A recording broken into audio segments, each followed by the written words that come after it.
ओम श्रीमद्भगवद्गीताय नमः। अथ चतुर्थोऽध्याय। श्रीभगवान् उवाच। 8 নম্বর শ্লোক। পরিত্রাণায় সাধনাং বিনাশায় চ দুষ্কৃতম ধর্ম সংস্থাপনার্থায় সম্ভবামি যুগে যুগে।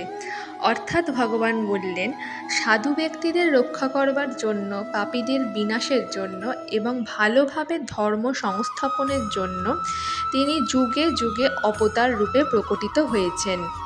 সাধু শব্দটির দ্বারা তিনি বুঝিয়েছেন, যে ব্যক্তি অহিংসা, সত্য, ব্রহ্মচর্য ইত্যাদি সমস্ত সাধারণ ধর্মের এবং যজ্ঞ, দান, তপ এবং অধ্যয়ন, প্রজাপালন ইত্যাদি নিজ নিজ বর্ণ আশ্রম ধর্ম ঠিক মতন পালন করেন, অপরের মঙ্গল করায় যার স্বভাব, যার গুণগুলি সবসময় সদাচারী, শ্রদ্ধা ও প্রেম সহকারে ভগবানের নাম, রূপ, গুণ, প্রভাব সমস্ত শ্রবণ কীর্তন করে থাকেন, তাকে সাধু বলা হয়ে থাকছে।